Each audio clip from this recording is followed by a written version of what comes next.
We're live from New Delhi. You're watching the India NewsNight, India's voice to the world. I'm Lipakshi Khurana. Coming up in the next hour.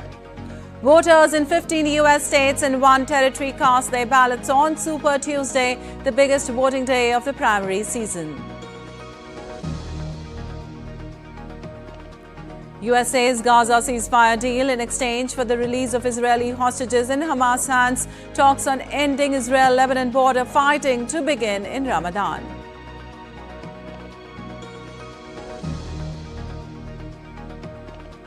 India's External Affairs Minister Dr. S. Jaishankar on an official visit to South Korea to attend 10th India-South Korea Joint Commission meeting on Wednesday. In tennis, Romania's former world number 1 Simona Halep wins doping appeal. Court of Arbitration reduces 4-year doping ban to 9 months.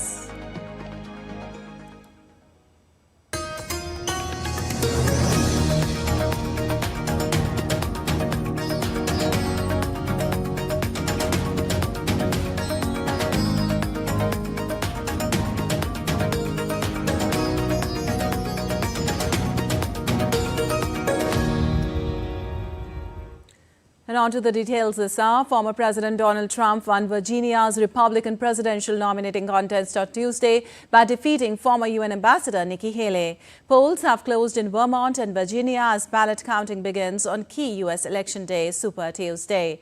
Millions of Americans across 15 states and 1 territory are making their choice for who the major parties should nominate as presidential candidate. The election in November is already almost certain to be a rematch between Trump and President Joe Biden. On the other hand, U.S. President Joe Biden easily won in Iowa and Virginia, according to the projections. While talking to the reporters, Biden said that he had won his last 5 polls ahead of November presidential election. My poll numbers, the last 5 polls, you guys don't report. I'm winning 5 in a row. You guys only look at the New York Times. They're a great paper. And India correspondent Kate Fiser joins us from Washington, D.C. for more on this. Well, Kate, though there was no shortage of people running for president for 2024 elections, most of them labored under the shadow of the same 2 men who faced off in 2020, President Biden and former President Trump. Where do you see this going? Yeah, that's right. And that has continued to be the story of the night here in the US as well. Donald Trump and Joe Biden, no surprises in this year's Super Tuesday. Both those men continue to dominate their respective parties, the Democrats and the Republicans. Donald Trump showing that despite Nikki Haley, his only rival for the Republican nomination, trying her best to stay in this race and defeat him and prove to be a strong challenger, he is simply wiping the floor with her this evening, winning every single state that has so far declared its results. The same goes for Joe Biden in the Democratic race. He is continuing to win all of those states as well. Usually this is a night where there is some kind of jeopardy and we're not quite sure what to expect, and it's the night where most Americans vote in their nominating contest. And that will give us a real sense of where the presidential race is going. But this year, we kind of already knew what the result would be. And the results are, so far, exactly that. Joe Biden, Donald Trump winning all of these states. And it's likely that they will both be the candidates that once again face each other in November in the presidential election. All right, Kate, as we know, the election rematch looms. Much is now at stake, from the future of reproductive rights to the chances of meaningful action on the climate change to many more issues. Yeah, that's right. This is a really stark contrast for voters in the US. These are 2 men at opposite ends of the political spectrum. A vote for Donald Trump and the Republicans would take the country much further to the right. Things like the banning of abortion. Donald Trump has made it clear that he does not really believe in climate change, whereas President Biden, throughout his time in the White House, has made trying to keep a woman's right to choose about whether she has an abortion or not. He's tried to keep those rights for a woman. He's also put climate change at the center of his agenda. So two very different choices for the American people. And just like they were in 2020, the electorate seems really split exactly down the middle. This is a very close race. These two men are kind of neck and neck in the polls. In fact, Donald Trump, when in polling where he's against Joe Biden, has edged ahead in some of the national polls. And that's why it's going to be so crucial to get every last vote come November, because both men know it's going to be a tight race, and they know that they're going to need every single one of their supporters to come out, because it's really, really a polarized situation. And we are looking not just at a rematch of Donald Trump versus Joe Biden, but also another incredibly tight election. All right, a polarized situation there. Thank you so much, Kate, for joining us and letting us know the details. And moving on, as delegations held a third day of talks with no sign of a breakthrough in ceasefire between Hamas and mediators in Cairo on Tuesday, U.S. President Joe Biden said it was in the hands of Hamas now whether to accept a deal for a ceasefire in the Gaza Strip in exchange for the release of Israeli hostages. Negotiators are in Cairo trying to secure a 40-day ceasefire. U.S. National Security Advisor Jake Sullivan and Qatari Prime Minister Sheikh Mohammed bin Abdul Rahman Al Thani discussed a potential ceasefire in exchange for the release of hostages held in Gaza on Tuesday. Sullivan and Al Thani stressed that the deal will focus on release of sick, wounded, elderly and women hostages and agreed to stay in regular contact. It's in the hands of Hamas right now. The Israelis have been cooperating. There's an offer out there that's rational. We don't know what. We'll know in a couple of days if it's going to happen. But we need the ceasefire. Well, there's got to be a ceasefire because Ramadan, if we get into a circumstance where this continues through Ramadan, Israel and Jerusalem, again, it could be very, very dangerous. So we're trying hard for that ceasefire. And meanwhile, Lebanon's caretaker Prime Minister Najib Mikati said indirect talks between Lebanon and Israel will begin during the holy month of Ramadan, which starts next week. The intel says there will be ceasefire in Gaza before Ramadan. On our matters, there will be negotiations during the month of Ramadan. There will be contact with Hochstein within the next 48 hours. Either from President Berry or myself to see where we are currently standing on this issue. And Israeli Prime Minister Benjamin Netanyahu said Israel will allow a similar number of worshippers into Jerusalem's Al-Aqsa Mosque compound in the first week of Ramadan as in previous years on Tuesday. Israel's policy has always been and always will be to safeguard freedom of worship for all faiths. This is what we have also done during Ramadan, and this is what we will do now. We will do everything to safeguard freedom of worship on the Temple Mount, while appropriately taking into account security and safety needs, and will enable the Muslim public to mark the holiday. Well, the United States military released a video showing humanitarian aid airdrop into Gaza. The aid included 60 bundles of food supplies. The United States said the operation was carried out in collaboration with Jordan. This comes as Israeli War Cabinet member Benny Gantz visited top U.S. officials in Washington on Wednesday. Gantz met with Vice President Kamala Harris, Secretary of State Antony Blinken, and U.S. Senate Majority Leader Chuck Schumer. In a meeting with Blinken, Gantz discussed delivery of aid and efforts to reach a ceasefire in Gaza between Israel and Hamas. And U.S. forces shot down one anti-ship ballistic missile and 3 drones launched from Houthi-controlled areas of Yemen towards the USS Kane in the Red Sea on Tuesday. This attack came as Houthis carried out targeting 2 U.S. warship destroyers in the Red Sea. The naval forces, missile forces and air forces of the Yemeni armed forces, with the help of Allah Almighty, carried out a qualitative military operation in which they targeted 2 American warship destroyers in the Red Sea. The operation was carried out with a number of naval missiles and drones. The Yemeni armed forces will not hesitate to expand their operations against all hostile targets. And on to another conflict now. Ukraine's military intelligence agency said on Tuesday its sea drones hit and destroyed a Russian Black Sea Fleet patrol ship off the occupied Crimean Peninsula. The patrol ship is one of a series of Russian vessels that have been destroyed in recent months as Kyiv steps up its attack against Russian targets deep behind the war's front lines. Megumi Lim has more from Kyiv. A Russian Black Sea Fleet patrol ship, Sergei Kotov, was hit during an overnight drone attack on Tuesday, according to Ukraine's military intelligence agency. The agency said the ship was located near the Kerch Strait, off occupied Crimea.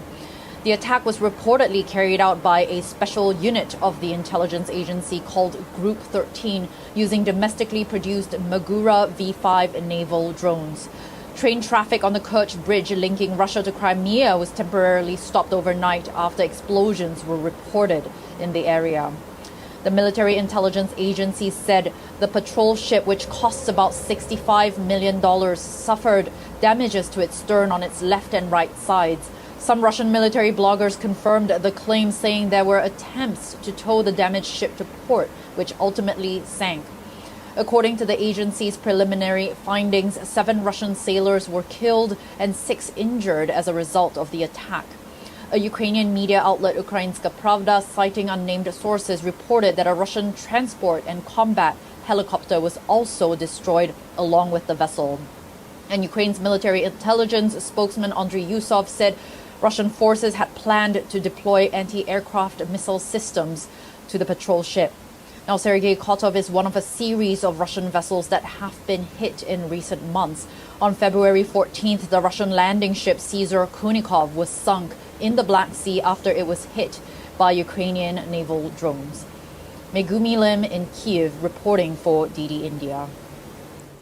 Well, the International Criminal Court has issued arrest warrants for top Russian commanders Sergei Kobylash and Viktor Sokolov for suspected war crimes in Ukraine, it said in a statement on Tuesday. This is the second set of warrants for the arrest of Russian officials related to the war in Ukraine.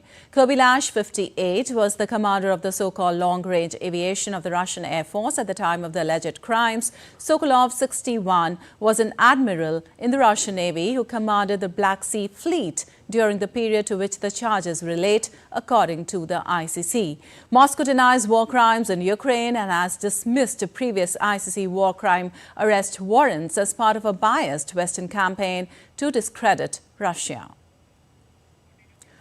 Also, the ICC, based in The Hague, said there were reasonable grounds to believe that the two were responsible for missile strikes carried out by the forces under their command against the Ukrainian electric infrastructure from at least 10th October 2022 until at least 9th March 2023. Pre-trial Chamber 2 of the International Criminal Court issued 2 arrest warrants relating to Lieutenant General Sergei Kobylash, commander of long-range aviation of the Russian Armed Forces, and Admiral Viktor Sokolov, commander of the Black Sea Fleet of the Russian Federation. The message is clear. We will continue to investigate in Ukraine, go deeper, and we will not hesitate to bring further applications if and when the evidence requires us to do so.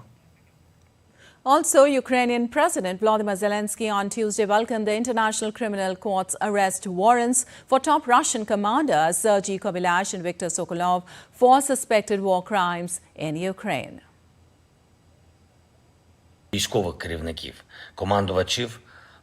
When international justice starts working, it cannot be stopped. Justice for Ukraine, for Ukrainians, and for the international community will definitely be restored. And still to come on DD India News Hour. State of emergency in Haiti amid gang violence.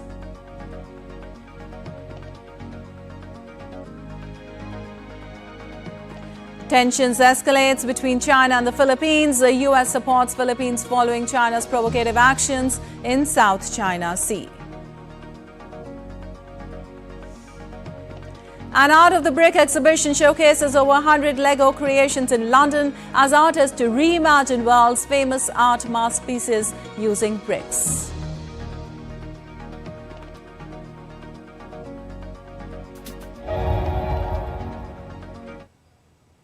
Invents. India that innovates. India that excites. India that invites. Land of possibility. Teeming with opportunities. Watch India Ideas each Thursday 8 p.m. only on TV India.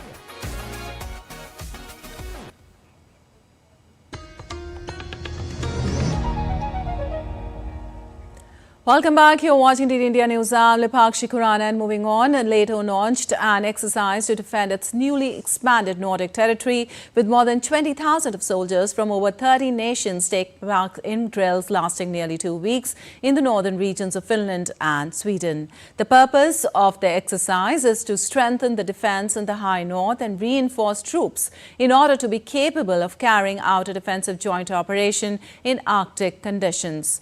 About 90,000 troops are due to join the wider NATO exercises running through May.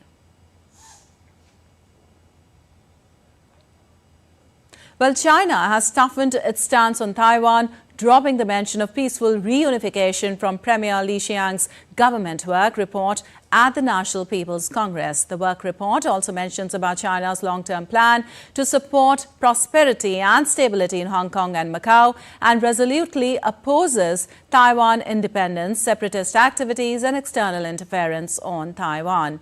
China plans to raise its defense spending by 7.2% to $30 billion this year, marking a continued surge in military budget during Xi Jinping's tenure. Chinese Premier in his address said that China is intending to bolster its military over the next decade and aiming to be prepared to win a war.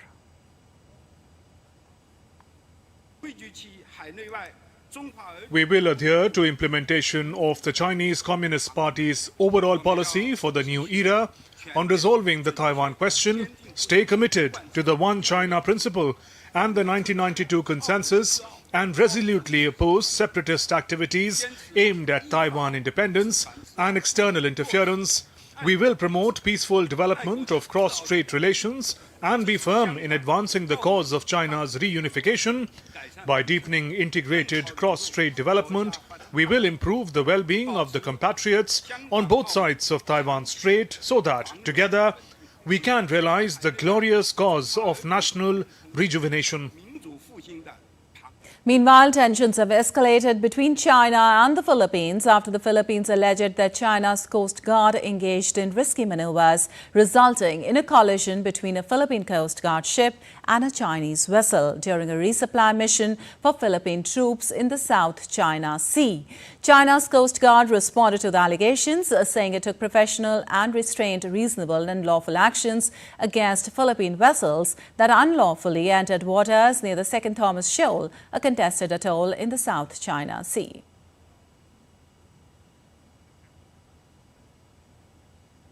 Well, United States stands by the Philippines following provocative actions by China in the South China Sea, the U.S. State Department said on Tuesday. State Department spokesperson Matthew Miller said the United States stands with Philippine allies in the face of dangerous and unlawful actions after Manila's South China Sea Task Force said Philippine vessels were harassed and blocked by Chinese maritime militia and Coast Guard ships on Tuesday. And India correspondent Neha Punia joins us from Hong Kong for more on this. Well, Neha, this is not the first time that China and the Philippines have faced off in this disputed region. What's the latest?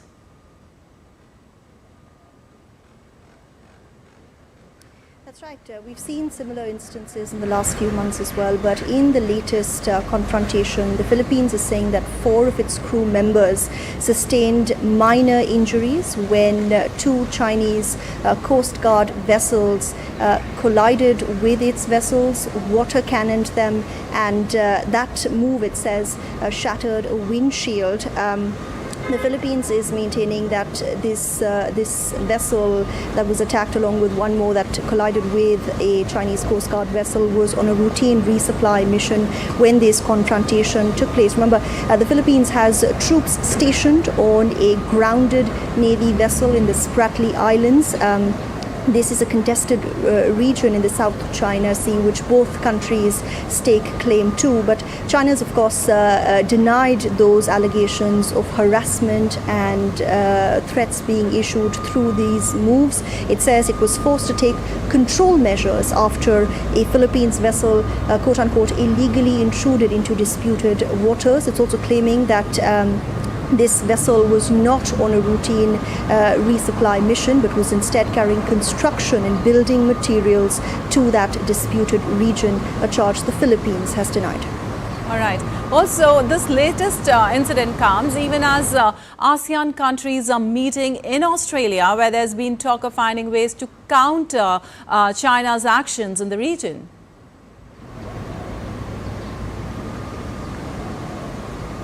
That's right. We're seeing a gathering of leaders from the ASEAN bloc in Australia as they mark 50 years of engagement with that country. But a lot of the focus in this week's summit has been on ways to find methods and measures to keep the Indo-Pacific free and open. It's a terminology we've also heard Indian Prime Minister Narendra Modi use repeatedly when he talks about maritime security concerns in the region. But what we saw this week was Australia offering to extend $40 million in aid to ASEAN nations to help figure out maritime security concerns.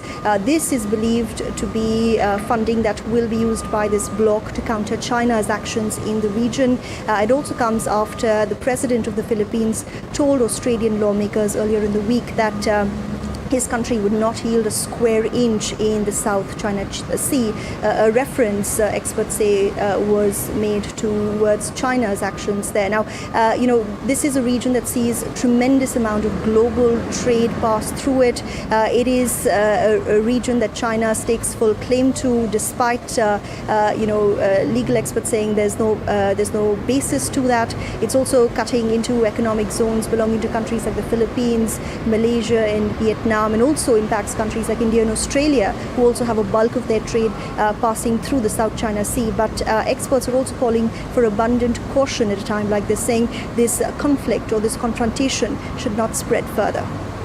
All right, Neha, thank you so much for that information from there. And moving on, the National Electoral Commission of Venezuela announced that the presidential elections will be held on the 28th of July. Venezuelan President Nicolas Maduro celebrated the announcement of the date and expressed his enthusiasm for the presidential elections, but did not confirm whether he would seek a third term. Maduro's re-election to a 6-year term during the last presidential vote in 2018 has been criticized by the opposition, the United States, and others as fraudulent.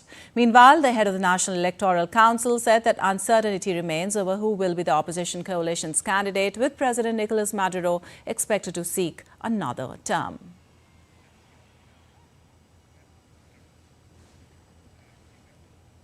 And Haiti is facing one of its worst security crises in recent years. Gangs have taken control of the capital, Port-au-Prince, while residents are fleeing the capital due to the growing violence. DD's Latin American correspondent, Marituna Mina, has more detail.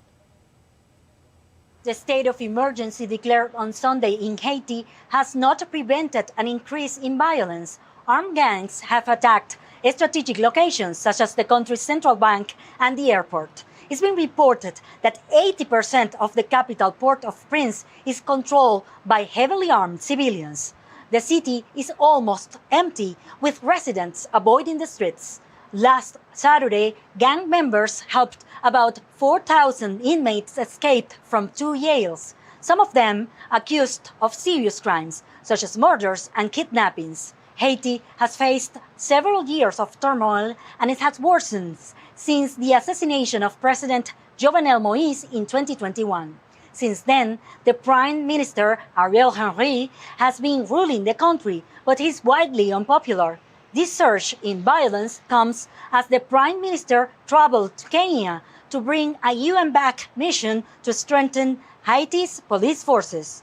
The PM has attempted to return to his country from the United States, but flights have been cancelled to and from Haiti, and there's no clear indication on when he'll return. He's not publicly commented on the violence. The UN has estimated that about 15,000 people had fled their homes, driven by the surging violence. The UN chief, Antonio Guterres, has called for an urgent action to end rampant insecurity. Haiti is the poorest country in the Western Hemisphere and one of the poorest in the world. In Caracas, Maritin Jimena, reporting for DD India. Meanwhile, Haiti's Prime Minister Ariel Henry landed in Puerto Rico on Tuesday amid escalating gang violence that has threatened to topple his government and left thousands homeless. Puerto Rico's governor's office confirmed Henry had landed in capital San Juan. It was unclear why Henry did not fly directly to Haiti, though heavy gunfire was heard near the capital's international airport on Monday. Haiti's already fragile security situation worsened over the weekend while Henry was in Kenya to tie up a deal for the deployment of foreign troops to restore order. And during a visit to Prague, French President Emmanuel Macron alongside Czech Prime Minister Peter Fiala signed an action plan for France's strategic partnership with the Czech Republic on Tuesday. Earlier, Macron stressed his support to finance the rapid purchase of hundreds of thousands of ammunition rounds from third countries to dispatch to Ukraine, announced by the Czech Republic last month. The plan was backed by Canada and Denmark and other countries also.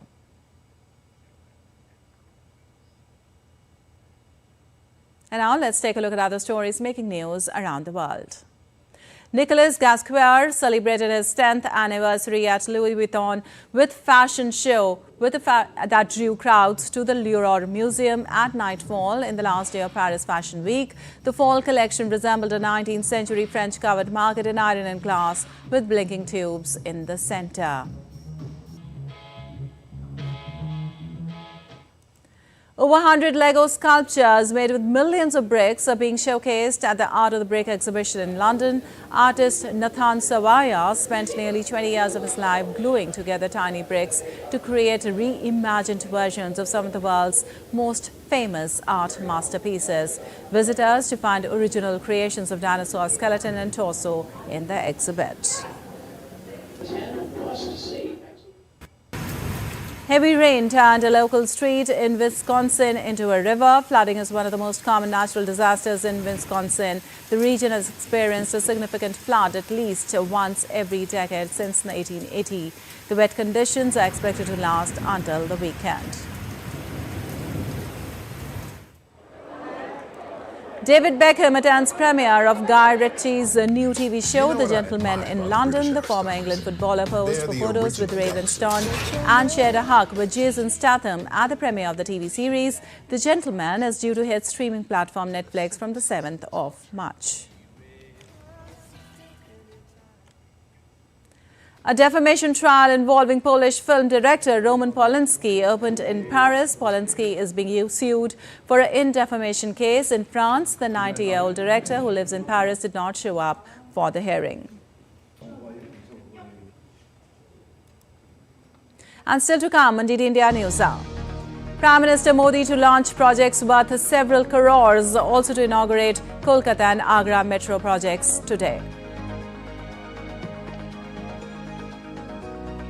Google to restore delisted Indian apps on its platform, Play Store.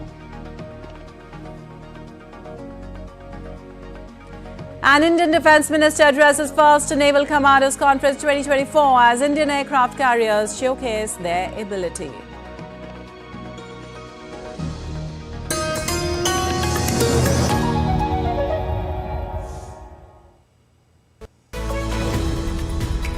We just don't bring you the news as it unfolds. We get to the heart of the matter. We don't just present facts. We demystify complex social, political and economic events. We break stories that shape the world's present and future because you deserve the truth. I am Tanvi Taneja from New Delhi. I'm Ollie Barrett from London. I'm Nick Harper from Washington, D.C. Join us on DD India Global Monday to Friday at these times. In a world that never stops, where information shapes our reality, one app stands out, helps you stay ahead of time. Introducing the DD India app, your gateway to a world of news right at your fingertips. Your most trusted source of news goes global, goes digital. Explore a world of options, top stories, live updates, in-depth analysis, and more. Stay informed wherever you are. Real-time alerts keep you ahead of the curve always. The DD India app, connecting you to the world one story at a time.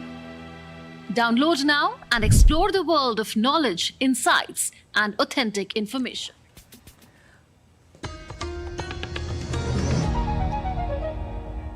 Welcome back. You're watching DD India News. I'm Lipakshi Khurana, and moving on. Voters in 15 US states and one territory cast their ballots on Super Tuesday, the biggest voting day of the primary season. US says Gaza ceasefire deal in exchange for the release of Israeli hostages in Hamas hands. Talks on ending Israel-Lebanon border fighting to begin in Ramadan. And India's External Affairs Minister S. Jaishankar on an official visit to South Korea attends 10th India-South Korea Joint Commission meeting.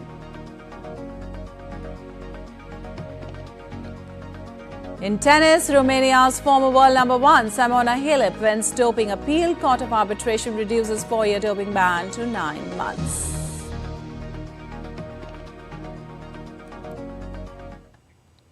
And India's Prime Minister Narendra Modi will visit West Bengal and Bihar today. PM Modi will inaugurate and lay the foundation stones for various connectivity projects in West Bengal's Kolkata on Wednesday with a total value of 15,400 crore rupees. Prime Minister Modi will inaugurate India's first under-river metro tunnel in Kolkata. Later in the day, he will also unveil, dedicate and lay the foundation stones for multiple development initiatives worth approximately 12,800 crore rupees in Bihar's Bethiya.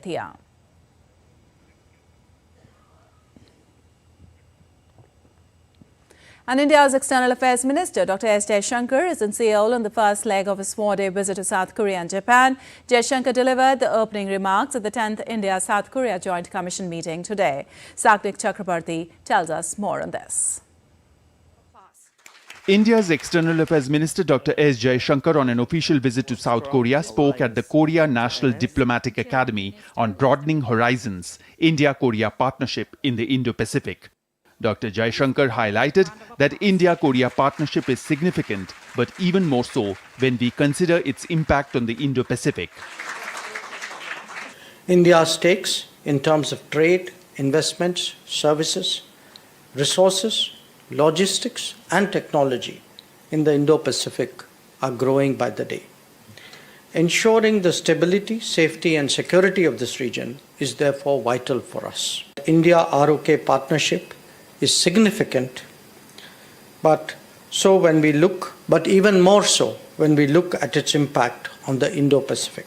Dr. Jaishankar also addressed the Indian community in Seoul and spoke of India-Korea relations. Today, the partnership between India and Korea can be a very different partnership.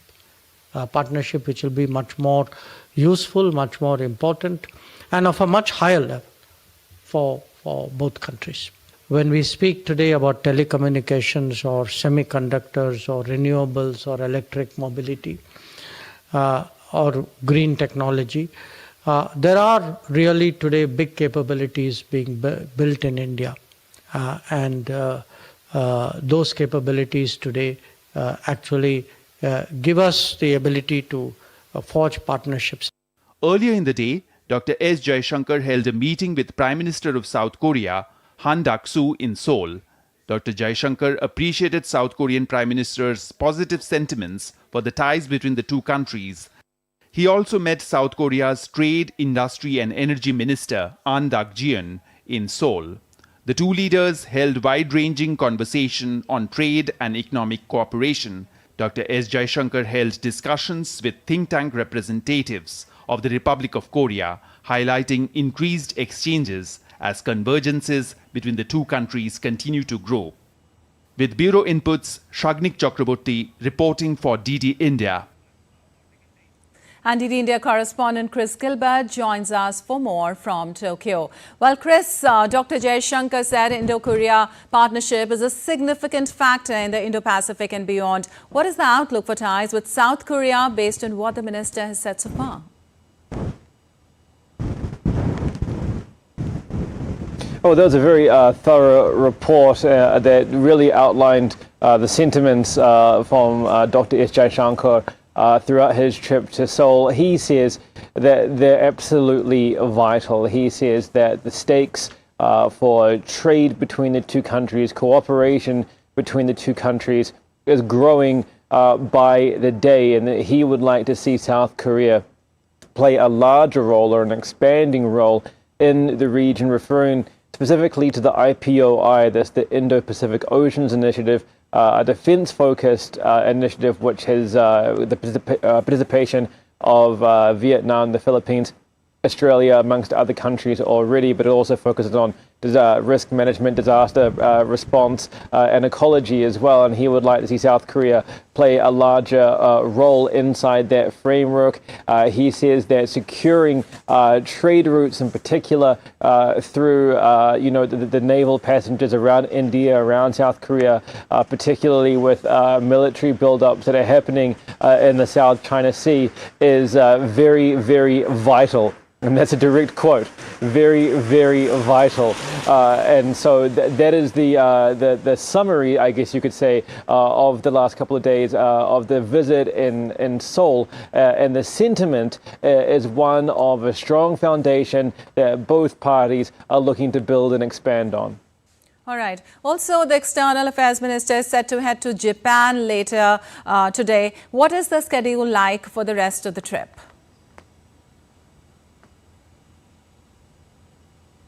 This evening, Japan time, so late afternoon India time, is going to be the beginning or the launch of the first ever Raisina Roundtable, and this is a talk or a meeting to promote I guess back channels, or what is called track 2 dialogue between the two countries. It will be attended by the minister, but also by think tanks, lobbyists and academics here in Japan, and it's going to be largely focused on the Quad partnership that these two countries share with Australia and the US, but also other geoeconomic and geopolitical issues as well. That is going to be continuing into Thursday. There also to look forward to is the 10th dialogue between Minister Jaishankar and his counterpart here in Tokyo, Yoko Kamikawa.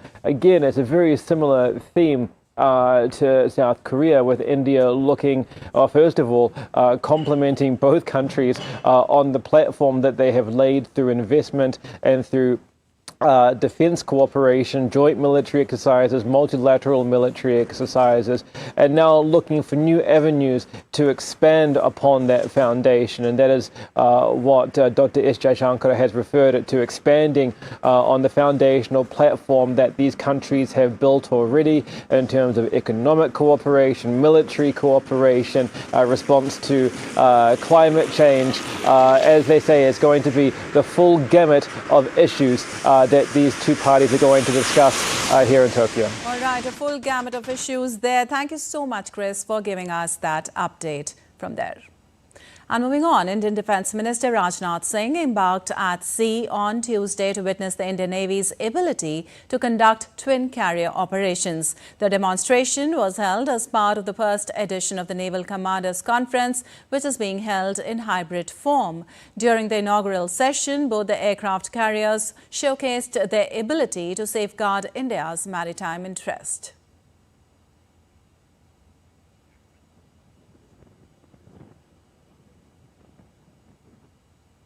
And the cargo seized in January this year from a Pakistan-bound ship can be used for military purposes, as per a DRDO report. On January 23rd, India's security agencies had seized a Karachi-bound ship from China over a suspected consignment for Pakistan's nuclear weapons program at Navi Mumbai's Nhava Sheva port. Now, the DRDO has also submitted a report to authorities over the matter. According to the report by DRDO experts, the seized large-size computer numerical control machines are dual-use equipment and can be used for military applications.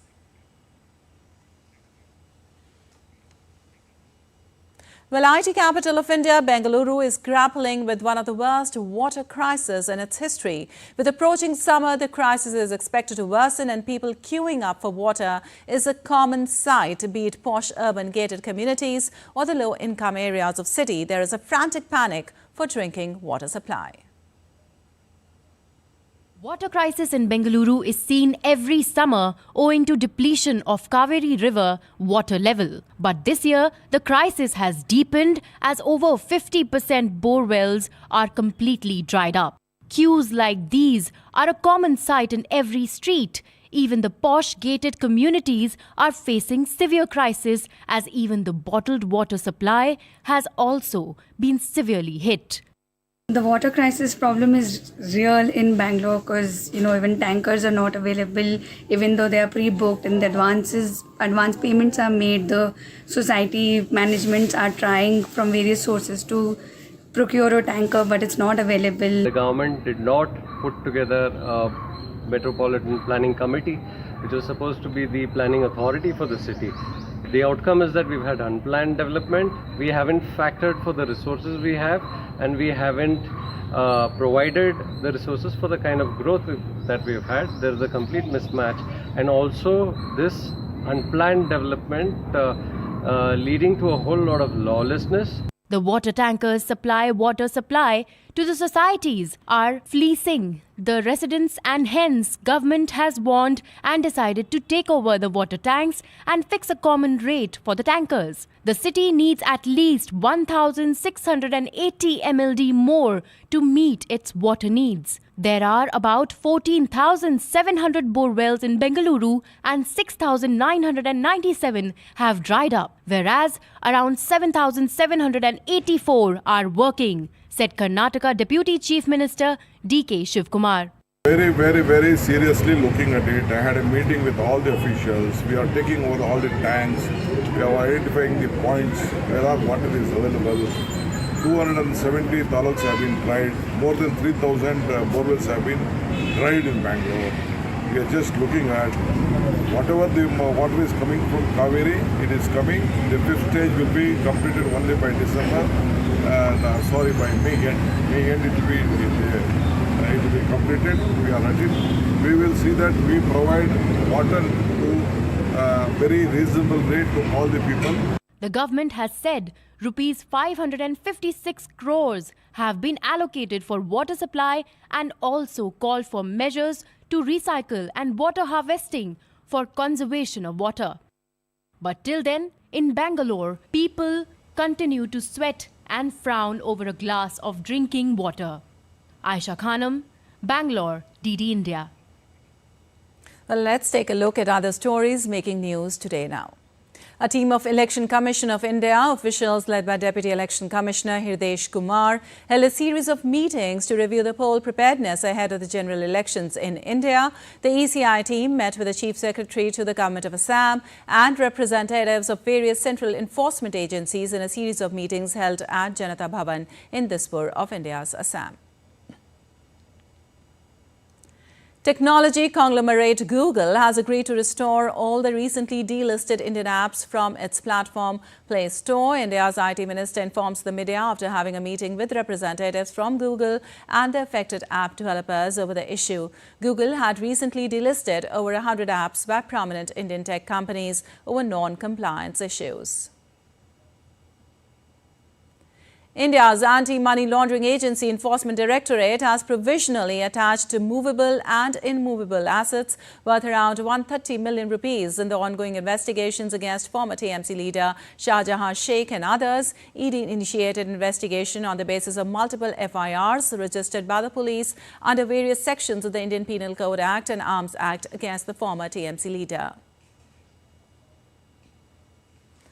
A massive fire broke out in a plastic factory at Daman in the Indian Union Territory of Daman on Tuesday night. Thick plumes of fume billowed from the massive fire in the factory. Upon receiving the information, 6 to 7 fire tenders rushed to the spot and controlled the fire. No injury to life has been reported yet. Further investigation is underway. And still to come on DD India News Hour. Ahead of the next general election, the British government to announce further tax cuts as part of the UK's spring budget. In UEFA Champions League, Bayern Munich marches into quarter-finals. And Mbappe struck twice as PSG also booked spot into the last 8 of the UEFA Champions League.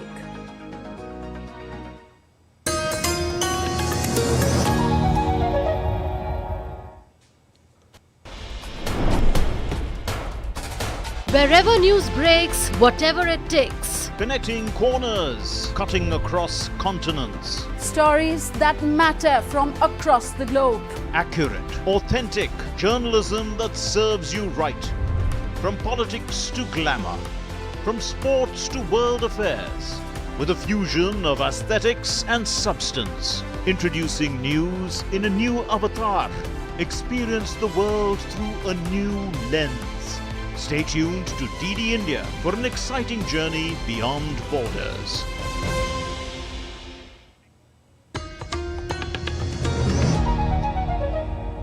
Welcome back. You're watching DD India News. I'm Lipakshi Khurana, and moving on, weather updates. The El Nino weather pattern has begun to weaken but will continue to fuel above average temperatures across the globe, WMO said on Tuesday. El Nino is a naturally occurring weather phenomena that causes warmer ocean surface temperatures in the eastern and central Pacific. There is a chance of La Nina weather pattern to get weaker after an unusually cold temperatures flow in the Pacific Ocean developing later in the year, although the reports also claims El Nino to provoke extreme weather such as wildfires, tropical cyclones and prolonged droughts. And over 100,000 people have been affected by the floods in the northwestern state of Brazil. The water level of the river Acre reached 58 feet on Tuesday. So far, 19 of the 22 municipalities are in an emergency due to the floods. Over 24 million of reais assigned for regional humanitarian aid. Jordão has been the most affected by floods, where residents were forced to shelter while heavy rain continued to flood the surroundings. And in Pakistan, at least 35 people have been killed and dozens injured during the last 5 days as heavy rains and snowfall grapples parts of the country. Floods from record-breaking monsoon rains in Pakistan and glacial melt in the country's mountainous north affected over 33 million people, killing over 1,700 of its people. The havoc caused a disrupting of homes, roads, railways, bridges, livestock and crops, with damage estimated of about $30 billion in 2022.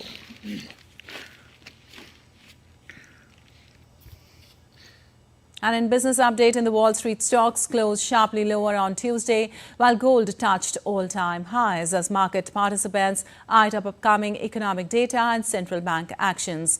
All three major U.S. stock indexes fell 1% or more on the day. The economic data showed a waning expansion of the U.S. services sector and a steeper than expected drop in new factory orders.